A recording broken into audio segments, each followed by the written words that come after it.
Hey guys, എന്താണ് പരിപാടി? എന്തൊക്കെയുണ്ട് വിശേഷം? എല്ലാവർക്കും സുഖമല്ലേ? ക്രിസ്മസ് ഒക്കെ എങ്ങനെ ഉണ്ടായിരുന്നു? എല്ലാവരും അടിച്ചു പൊളിച്ചെന്ന് തന്നെ വിശ്വസിക്കുന്നു. ആൻഡ് ന്യൂ ഇയർ വരാൻ പോവുകയാണ്. സോ എല്ലാവരും അടിച്ചു പൊളിക്കുക. കാരണം ഇതൊക്കെ പ്രഷ്യസ് മൂമെൻറ്റ്സ് ആണ്. പോയതൊന്നും തിരിച്ചു വരില്ല. So be happy and be great for what you have. ഇതെന്തിനാണ് ഇപ്പോൾ പറഞ്ഞതെന്ന് വെച്ചാൽ, സത്യം പറഞ്ഞാൽ എനിക്കൊന്നും അറിയത്തില്ല. ചുമ്മാ അങ്ങ് പറഞ്ഞതാണ്. വായി വന്നു പറഞ്ഞു. ആ ഒരു സ്കീമാണ്. അതവിടെ നിൽക്കട്ടെ. നേരെ വീഡിയോയിലോട്ട് കിടക്കാം. ഇന്നത്തെ വീഡിയോ ഞങ്ങളുടെ ഒരു ക്രിസ്മസ് സെലിബ്രേഷനെ പറ്റിയുള്ള വീഡിയോ ആണ്. അത് ഞങ്ങൾ എവിടെ വെച്ച് സെലിബ്രേറ്റ് ചെയ്തു, എങ്ങനെ ഉണ്ടായിരുന്നു, അങ്ങനെയുള്ള ഞങ്ങളുടെ കൊച്ചു എക്സ്പീരിയൻസ് നിങ്ങളുമായിട്ട് ഷെയർ ചെയ്യുകയാണ്. സോ വീഡിയോയിലോട്ട് എല്ലാവർക്കും സ്വാഗതം ഗൈസ്. എന്ന മറ്റേ ഇൻട്രൊഡക്ഷൻ്റെ കാര്യമൊന്നും ഇല്ലല്ലോ, അത് നേരെ അങ്ങ് വീഡിയോ കിടക്കുക.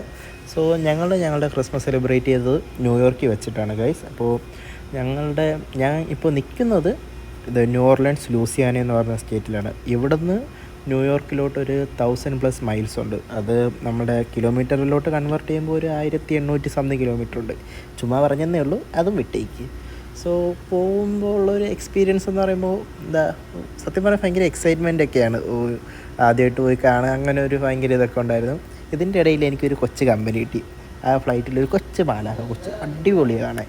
അതും പോലീസും കളറും കളിയാണ് ഞങ്ങൾ തമ്മിൽ. ഓളുടെ അമ്മയ്ക്കും ഭയങ്കര ഇഷ്ടമായി. കാരണം ഓള് കുറച്ച് നേരം കരച്ചിലായിരുന്നു. ഞാൻ ഒളിക്കും, ഓള് ഒളിക്കും. അങ്ങനെ കോമഡി ആയിരുന്നു അവിടെ. ആരും ഒന്നും പറഞ്ഞില്ല.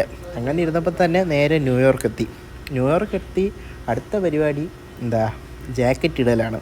ഞങ്ങളുടെ അവിടെ നിന്ന് ഒടുക്കത്തെ ക്ലൈമറ്റ് വ്യത്യാസം. അവിടെ -डिग्री ആയിരുന്നു, തണുത്ത് വിറച്ച്.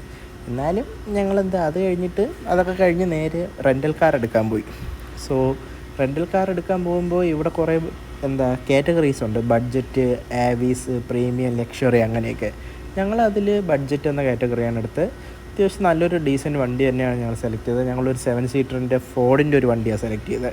അപ്പോൾ അതിൻ്റെ പേപ്പർ വർക്കെല്ലാം കഴിഞ്ഞ് ഞങ്ങൾ വണ്ടി തപ്പാൻ പോയി. ഇവിടെ കുറേ വണ്ടിയുണ്ട്. ലൈക്ക് ഞാൻ നേരത്തെ ഒരു വീഡിയോയിലും കാണിച്ചിട്ടുണ്ട്. ഓരോ റെൻ്റൽ ഷോപ്പിലും അവർ ഭയങ്കര പ്രീമിയം വണ്ടീസൊക്കെ കാണിക്കും. അപ്പോൾ ഇതാണ് ഞങ്ങൾ എടുത്തത്. അപ്പോൾ ഇത് ഫോർഡിൻ്റെ ഒരു ഏതോ ഒരെണ്ണമാണ്. നമ്മുടെ നാട്ടിൽ ഈ വണ്ടിയില്ല, അത് മാത്രം എനിക്കറിയാം. സോ അതൊക്കെ കഴിഞ്ഞു. എല്ലാ സാധനങ്ങളും പാക്ക് ചെയ്ത് ഞാനും വണ്ടി കയറി. ഞങ്ങൾ ഫ്ലൈറ്റിൽ കയറിയത് 6 മണിക്കാണ്. ഞങ്ങളൊരു 4 മണിക്ക് എണീറ്റായിരുന്നു. അപ്പോൾ ഇവിടെ എത്തിയപ്പോൾ ഒരു 11 മണിയായി. അപ്പോൾ ഞങ്ങൾ നല്ല വിശപ്പുണ്ട് എല്ലാവർക്കും. അപ്പോൾ ഞങ്ങളുടെ ഫസ്റ്റ് ഡെസ്റ്റിനേഷൻ ഫുഡ് കഴിക്കേണ്ട ഇത് തന്നെയാണ്. അപ്പോൾ നേരെ അങ്ങോട്ടുള്ള യാത്രയാണ് ഈ കാണുന്നത്.